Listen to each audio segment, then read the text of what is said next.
Welcome back, Sebastian here. So today I'm going to be doing my mid-season look at Alpine Formula 1 team. So first starting looking at the drivers head-to-head. Of course, the two drivers this year are Esteban Ocon, Pierre Gasly. Ocon's been at the team since 2020, and Gasly, of course, was a new driver coming in this year. It's his first year with the Alpine team. In points head-to-head, Ocon has had the advantage so far this year.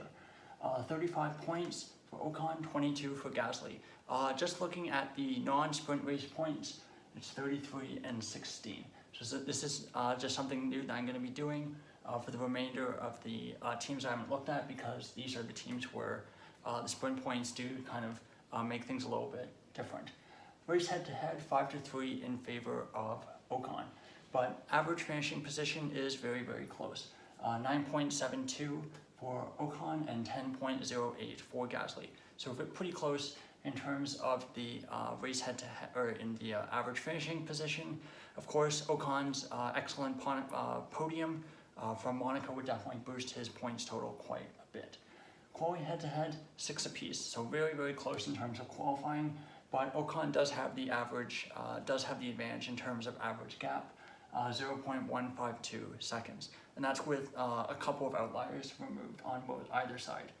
In my power ranking, it kind of reflects the average finishing position, very, very close between Ocon and Gasly, 10.25 for Ocon and 10.5 for Gasly. So I would say on the balance, they've been very, very close, but I would say that Ocon's been the bit more opportunistic driver in terms of getting those solid points finishes. Expected points, so looking at basically how many points they should get based on how they qualify. 44.1 for Ocon, and these are non-sprint points, which is why I put these numbers up. 44.1 for Ocon, 33.8 for Gasly. So both drivers are a little bit behind that, and that's more of a fact because of the just the way that the teams are structured this year, with 4 really, really strong teams, which means that there's less points on offer for those teams that aren't in that group.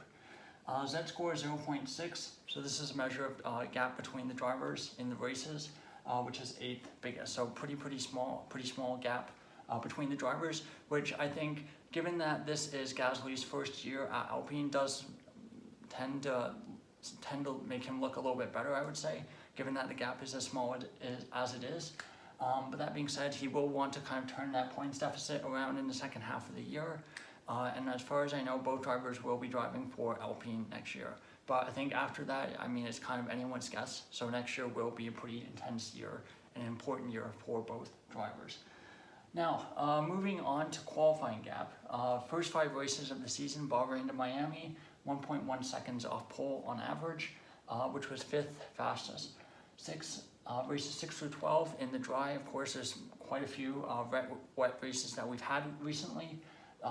Gap has dropped significantly, 0.498, massive decrease. I was a bit surprised when I got that number, but you'll notice that it's actually dropped to 6. So they've been passed by McLaren in both qualifying and the race, with McLaren's upgrades that they've had the last few races. I think they will be quite disappointed by that, getting passed by McLaren mid-season on top of being passed by Aston Martin at the beginning of the year. Let's see, so now moving on to recent look at their history. 2020, 181 points, 5th overall in the Constructors' Championship. Honestly, a really good season from them. Their first podium since their comeback to Formula 1 in 2016, courtesy of both Daniel Ricciardo and Esteban Ocon. 2021, bit of a step backwards, 155 points, 5th in the Constructors' Championship. And I remember that year there was quite a bit of disappointment with Renault. They basically had brought the same chassis, same car effectively that they used in 2020 because of COVID and because of financial issues around the team. But they managed to bounce back very strongly in 2022. 173 points and 4th in the team in the Constructors' Championship. But this year, they've kind of stagnated, I would say, in terms of their gap relative to the front. 57 points right now, which would put them 6th in the Constructors' Championship. And of course, if things kind of stay as they are, that would be about 100 points or 100 points, 110 points or so by the end of the season, which would be a massive step back from 2022. But the other thing, I think recently with Alpine. It's not so much the on-track, it's really been the off-track as well. That's been the narrative around this team. So I've just written down, like, I think 8 significant people who have left the Alpine/Renault team since 2020. So of course, first team principal, Cyril Abiteboul, was kind of pushed out. Then we have Oscar Piastri, star Formula 2 driver, who is basically rookie F2 champion, rookie Formula 3 champion, of course goes and signs with McLaren, and is doing great things this year with that McLaren car. Fernando Alonso left end of last season, goes to Aston Martin, he's had a great year, 6 podiums so far this year. Daniel Ricciardo left the team after 2020, goes to McLaren, possibly due to money, but it seems like a lot of the reason why he decided to go to McLaren was because there was a lot of financial uncertainty with the team at that point due to COVID. Alain Prost, who's basically a senior advisor similar to the role that Niki Lauda had at Mercedes, left because of this guy here, Laurent Rossi, who basically was also in charge of kind of engineered or kind of contributed to the reason why Piastri and Alonso, as well as Abiteboul and Rossi and Martin Budkowski are no longer with the team.